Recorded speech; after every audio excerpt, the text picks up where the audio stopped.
وَهُوَ الَّذِي يُحْيِي وَيُمِيتُ، وہی اللہ ہے جو کہ زندہ کرتا ہے اور موت دیتا ہے. وَلَهُ اخْتِلَافُ اللَّيْلِ وَالنَّهَارِ، اور اسی کے لیے ہے رات اور دن کا عدل اور بدل، یعنی آنا جانا جو ہے، یہ گردش جو ہے، یہ اسی کے لیے ہے. مراد یہ اس فزیکل فینامنا آف نیچر کے پیچھے بھی وہی اللہ ہے.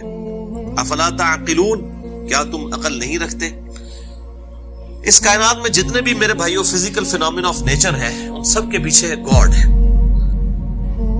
اور میں اکثر بولتا ہوں God is the only explanation of all the physical phenomena in this universe. خدا ہی وضاحت ہے اس کائنات میں ہونے والے ہر فزیکل فینامنا کی. سائنس صرف دو سوالوں کے ساتھ ڈیل کرتی ہے، وٹ اور وائی، کیا اور کیوں. کیا ہوا؟ زلزلہ آیا. کیوں آیا؟ ٹیکٹونک پلیٹس کے ڈسٹربنس کی وجہ سے. لیکن تیسرا سوال بڑا خطرناک ہے، ہاؤ، یہ کیسے ہو گیا؟ تو سائنس کہتی ہے it is physical phenomena of nature. وہ کہتے ہیں ہمارا سوال ہی نہیں ہے، یہ ایسا ہی ہوا کرتا ہے. اسی میں تو قیامت چھپی ہے کہ یہ ایسا ہی کیوں ہوا کرتا ہے. یہ ٹیکٹونک پلیٹس کو ہلنے کا آرڈر کیسے ہوتا ہے؟ ایک چیز بغیر کسی ایکسٹرنل انٹروین کرنے کے کبھی بھی کوئی ایکٹیویٹی پرفارم نہیں کر سکتی. اب کوئی بھی چیز ایک سٹل جگہ پہ رکھ دیں وہ وہیں پر رہے گی جب تک کہ کوئی ایکسٹرنل فورس اس کے اوپر نہ آئے. یہی سیکنڈ لا آف تھرموڈائنامکس بھی ہے کہ انٹروپی ہمیشہ انکریز کرتی ہے، ایک اس کی یہ ڈیفینیشن ہے، یا ریمینز کانسٹنٹ. اور دوسری یہ ہے کہ بغیر ایکسٹرنل پاور کے آپ کوئی ورک کر نہیں سکتے، اس کے بغیر آپ کوئی پوٹینشیل ڈفرنس سے فائدہ اٹھا نہیں سکتے. اگر آپ کہیں کہ جی زمین سے آپ نے 30ویں منزل کے اوپر پانی چڑھانا ہے تو یہ بغیر فورس کے پاسبل نہیں ہے جب تک ایکسٹرنل ورک نہ کیا جائے. ہاں 30ویں منزل پہ جو چڑھی ہوئی چیز ہے وہ نیچے آ جائے گی انڈر گریوٹی، لیکن 30ویں منزل پہ جب چیز چڑھی ہوئی ہوگی تو یہ ماننا پڑے گا کسی کے چڑھانے سے چڑھی ہے، یہ نہیں کہہ سکتے کہ خود بخود ہی چڑھ گئی ہے. تو وہ جو ایکسٹرنل ورک ہے، ٹیکٹونک پلیٹس کی ڈسٹربنس ہو یا کوئی اور چیزیں ہوں، انہی کے پیچھے تو خدا ہے.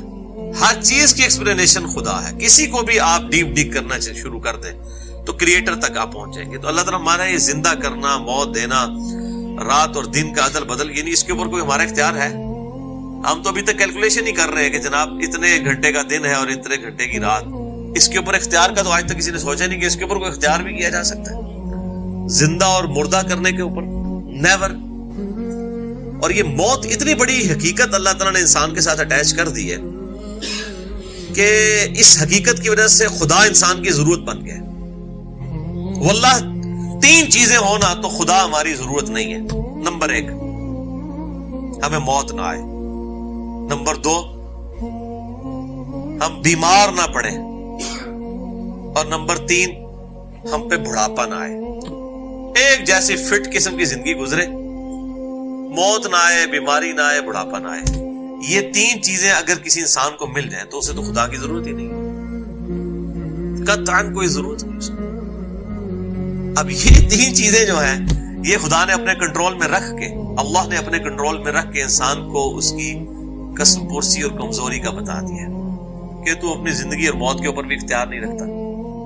کتنا عرصہ تو زندہ رہ سکتا ہے؟ بیماری بھی آئے گی اور وقت کے ساتھ ساتھ بڑھاپا آئے گا اور آپ کے اختیار میں نہیں ہوگا کہ میں اپنے یہ بال جو سفید ہونے شروع ہیں ان کو میں سفید ہونے سے روک لوں، رنگ کالا کر لوں گا، پھر تھوڑے دنوں کے بعد بال نکل آئیں گے.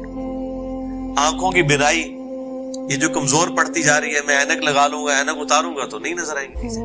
اس طریقے سے جسم کمزور ہونا شروع ہو جائے گا اور کرتے کرتے انسان جو ہے وہ ایک رذیل عمر تک پہنچ جاتا ہے، الٹیمیٹلی ڈیتھ. تو انسان کے سر پر یہ لٹکتی ہوئی تلوار ہے، موت کی شکل میں، بیماری کی شکل میں، اور یہ جو بڑھاپا آ جانا انسان کے اوپر، یہ ایک لٹکتی ہوئی تلوار ہے. تو خدا انسان کی ضرورت بنتا ہے نا اس کی وجہ سے، اسی لیے تو اس نے تلوار لٹکا دی ہے. اور موت اتنی بڑی حقیقت ہے کہ اس کا انکار کوئی ایتھیسٹ بھی نہیں کرتا، کوئی منکرین خدا میں سے بھی نہیں کوئی کرتا. اور اسی میں تو قیامت مضمر ہے کہ انسان مر کیوں جاتا ہے. آپ کو پتہ ہے کہ جب شروع میں انسان مرتے تھے نا، تو جب پہلا لوگوں کو ایکسپیرینس تھا، ان کو تو نہیں پتا کہ انسان مر بھی جاتا ہے، تو وہ اپنی لاش کو اٹھائے پھرتے تھے کسی کے پاس کہ یہ بولنا چھوڑ گیا، اس کا کچھ کرو، اٹھ ہی نہیں رہا. یہ تو پھر انسان آہستہ آہستہ ایجوکیٹ ہونا شروع ہوا تو اس کو پتا چلا کہ یار انسان مر جاتا ہے اس طرح.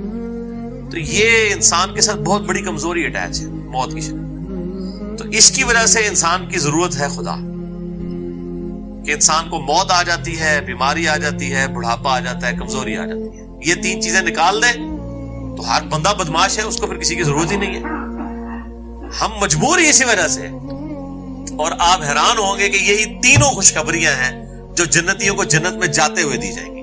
سنیں، صحیح مسلم میں کتاب الجنہ چیپٹر میں حدیث ہے کہ جب جنتی جنت میں پہنچ جائیں گی تو اللہ تعالیٰ کی طرف سے ایک فرشتہ ندا کرے گا کہ جنتیوں تمہیں مبارک ہو، آج کے بعد تمہیں کبھی موت نہیں آئے گی. نمبر 1. نمبر 2، آج کے بعد تمہیں کبھی کوئی بیماری نہیں آئے گی.